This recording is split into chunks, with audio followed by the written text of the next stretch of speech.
Hello, welcome to Dissident Canada. I am coming to you live, pre-recorded on the 4th of July. Because I have some spare time, and this is a topic that I feel kind of is going under the radar when it really should be, maybe not the forefront, but definitely being discussed way more. We are, just over 2 weeks after the strikes on Fordow? And we've completely entered a new era of geopolitics. Like, I can't undersell this. I can't oversell this. Like, what happened at Fordo is radical. And the chances, right, that the negotiations that are supposed to be happening this week for you guys between the Americans and the Iranians, or the negotiations that are supposed to be finalized over this weekend between Israel and Hamas, or whatever the hell's going on in Gaza, just don't sell how bad what happened at Fordo is, and how, like, the consequences are going to be, another one of those ratcheting up in tensions. And I just saw it the other day. Trump had a phone call with Putin, and Putin was not in a negotiating or pleasant mood to Trump, to say the least. And why should he be? The West has proven time and time again they are untrustworthy to deal with. Trump himself has proven that he's untrustworthy to deal with. The Iranians tried to make a negotiation with Trump, and the Israelis killed the negotiator days before the negotiations were again to take place. 2 weeks after, or a week after, a similar style attack, the negotiators weren't attacked, but a large terrorist attack happened in Russia. I'm not talking about the attacks on the strategic nuclear bombers. That is its own thing. That is just, don't do stupid shit like that, especially when those bombers are out in the open because of nuclear treaties. Don't do dumb shit like that. No, there was a terrorist attack by the Ukrainian military on a civilian train. Okay? When Trump goes along with both of these actions, the killing of the negotiator and the terrorist attack, and just, it's like, yeah, well, it was done with U.S. help, so suck it up. Like, how do you get a deal from the perspective of, say, the Iranians or the Russians with the Americans, with Trump, after this point forward? Like, even if you get a beautiful deal, all right? Let's just say there's a beautiful deal. How, in the back of your mind, is it not, well, they're just going to screw me over again? We went through this process. We were going to have negotiations. We were negotiating. And I mean, that's just the small stuff, all right? Yet again, another Western agency, this time the IAEA, was used, all right, in the context of Iran, to deliver the targeting data that was necessary for the Israeli strikes and the American strikes on the three larger facilities, one of them being Fordow. The identification and targeting of the scientists involved was also data provided by the IAEA. So, after all of that, when the Iranians tell their point of contact, I can't remember if he's in charge of the agency or not, Grossi, to basically get fucked. No surprise there. Totally, valid thing from their perspective to do. But when they quietly leave and say, no, we're no longer going to deal with this agency because of this, like, what nuclear deal are you gonna get? You're just gonna get the Iranians to promise they're not gonna enrich anything? Like, how are you going to check? The only agency that's set up for that is not going to be, they're not going to be allowed in the country. Any other Western agency isn't going to be allowed in the country if the Iranians are smart. And this is small potatoes. From the Iranian perspective, the non-proliferation treaty has been broken. So what's really stopping them from now going, well, we totally need nukes? Like, the decisions going forward still have to be made in Iran, and they have to be made relatively quickly. Because, yet again, whatever negotiations take place, the Israelis cannot be trusted to keep the peace at this point.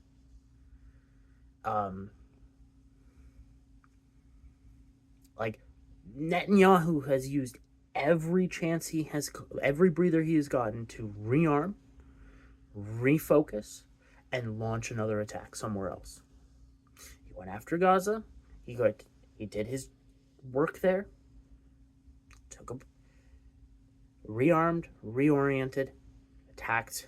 I can't remember if it was Lebanon next or the strikes in Yemen.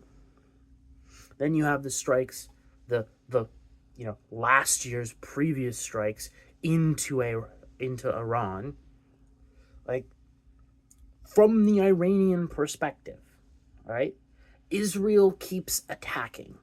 Now, I know this is more of a complex situation because Iran uses proxies to attack Israel all the fucking time. There's no clear-cut good guy here. Let's be honest, this is geopolitics. It's all fucking shades of gray.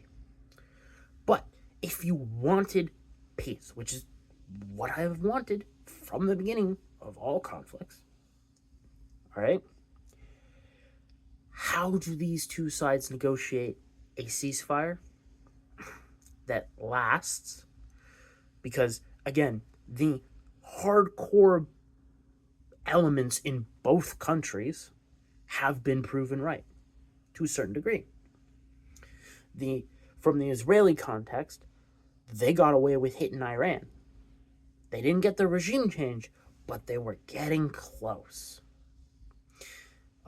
You have, multiple leaks coming from the Israelis themselves that they threatened high-ranking generals' families for them to surrender. They didn't surrender. You also had from, I think it was the Minister of Defense who came out and said, they were hunting the Ayatollah, and if they had found him, they totally would have taken him out. Like, the Western leaders weren't talking about this for reasons unknown. They all have their own dumb reasons. It's stupid, whatever they are. Like, the Israelis want, at least Netanyahu and the hardcores that are in office want to go to war. All right? The Iranian hardliners that have been mostly sidelined up until now, they're now, it's reevaluating in the country which way the country wants to go, because you had more moderates who were like, well, we'll attack them at a distance, and now it's, hey, let's attack them because they won't stop. All right? Now, remember, both sides did come to, when Trump said, yeah, we're going to have a ceasefire, they both agreed. Obviously, there was strikes going back and forth. But why would the Israelis agree if they were in a position where they were ready to knock out?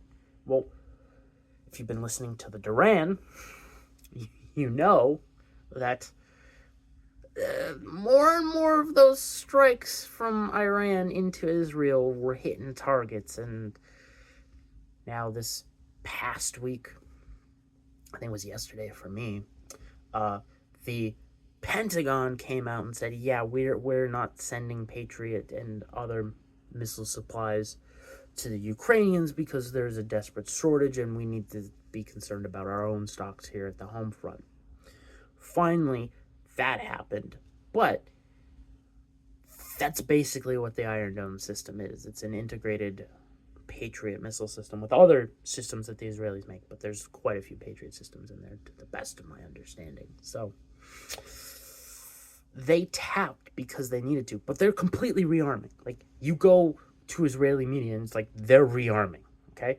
They're gearing up for round. We could say 2, but it's more like 4. Okay?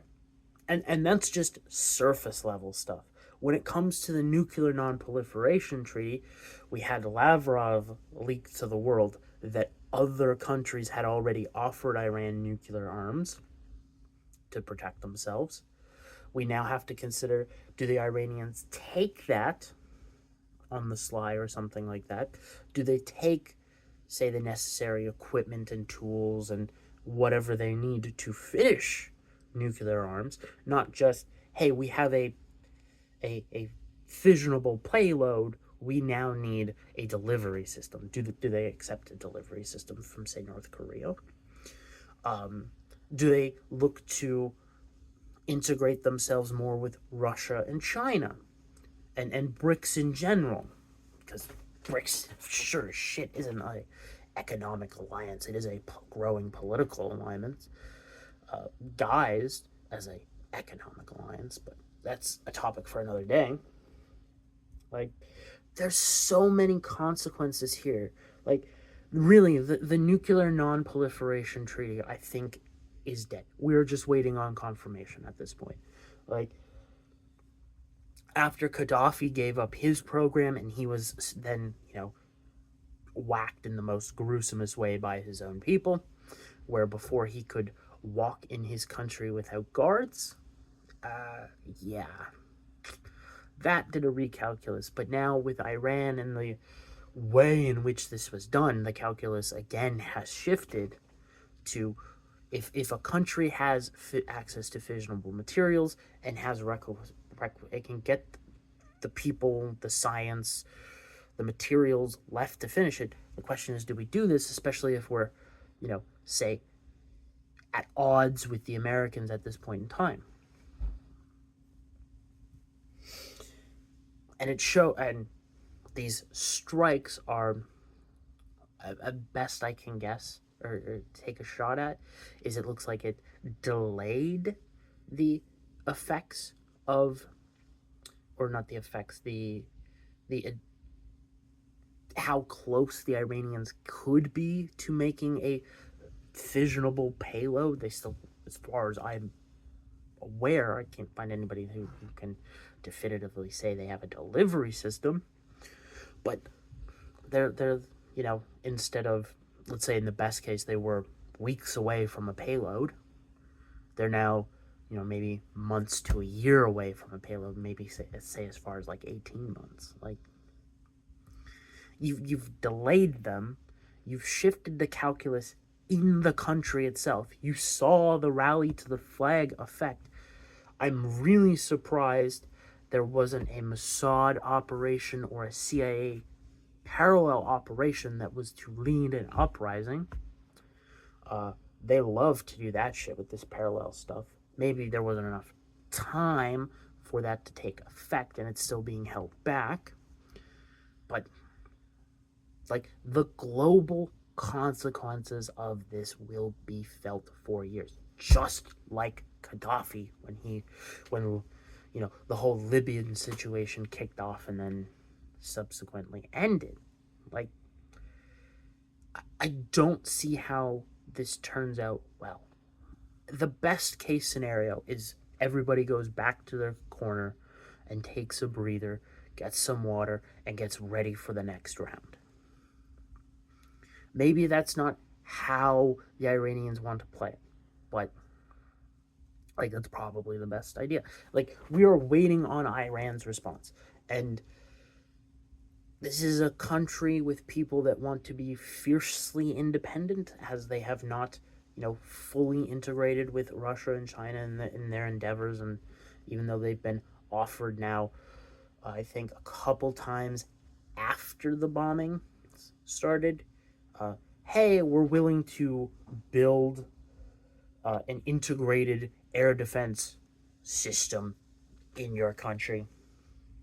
You know, the Iranians are going to, you know, do the calculus of, do we want to be in this new partnership or an upgraded partnership where technically we'd probably be a little subservient to these other countries, or do we want to go this alone? Like, and this is just the context of like Iran, okay? But think about other countries around the world that are hostile to America or their attention or something like this. What is the calculus of, say, the Chinese? They have nuclear arms. They have, you know, the West encroaching in, say, Taiwan from their perspective. Again, from their perspective is what we have to take into account. Increased presence in Japan still.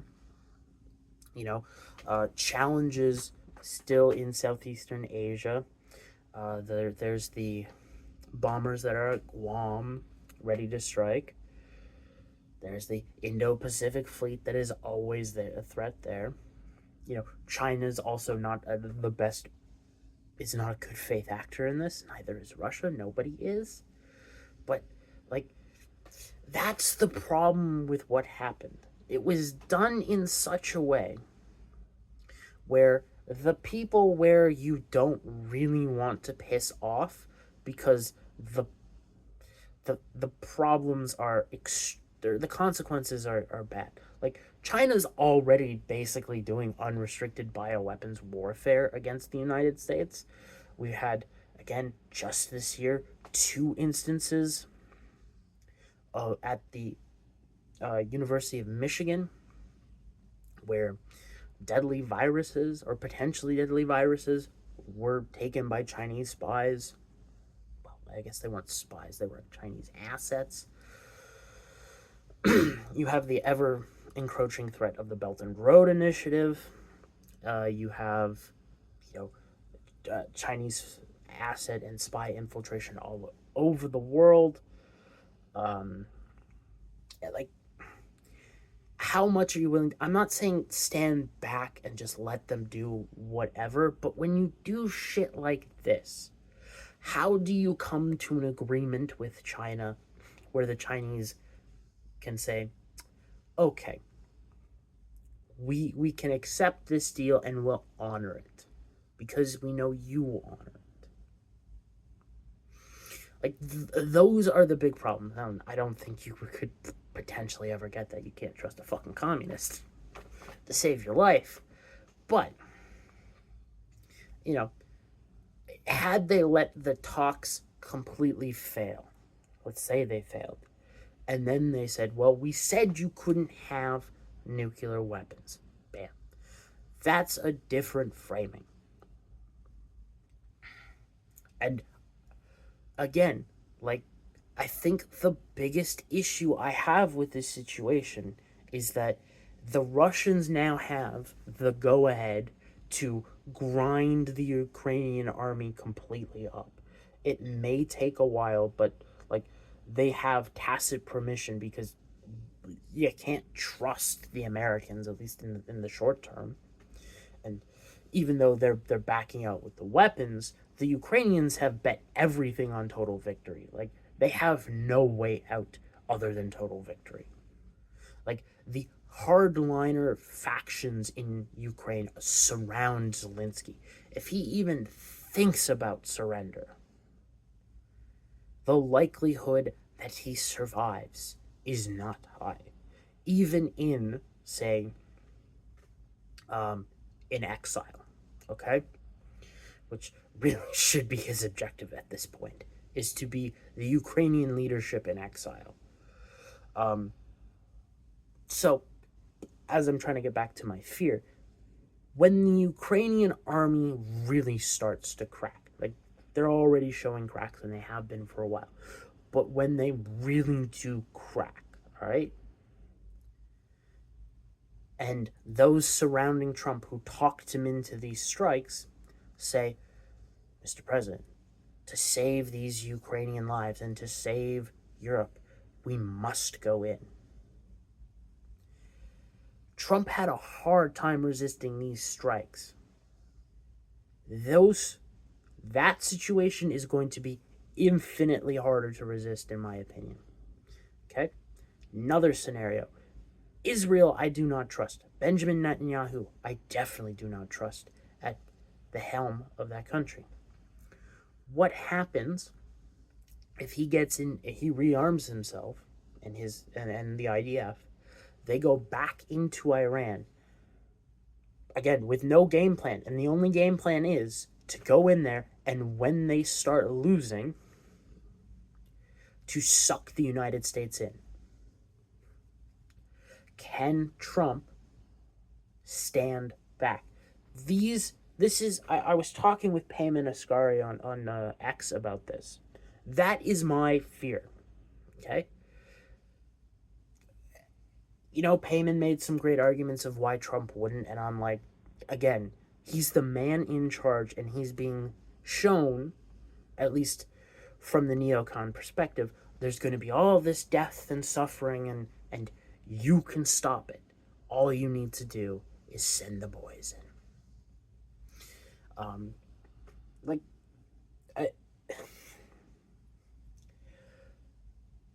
There have been a lot of presidents who have got suckered into that. It is extremely hard to resist that kind of pressure campaign. Now, again, Trump pulled up at the last minute when he saw that the Iranians were actually going to start mining the Strait of Hormuz. They were beginning preparations for that. Had to actually get the Chinese involved to stop that from happening. Had the Qataris negotiate as well. My conclusion is, at the best, again, we don't get any rise in conflict. We go into a more multipolar world, which more or less goes back to say instead of, in the Cold War, you had the Soviet Union, and then you had the Europeans, and then you had the Americans as their own faction. You had basically 3 factions. I think you have more than that now. You still got the Americans, the Europeans. I think you've got the Russians. You've got the Chinese now. I think you've got, parts of the Middle East are going to create their own faction in which they really don't want war, but maybe they'll get in on it or fund it in some persuasive way. Do you want to rise tensions in a fracturing,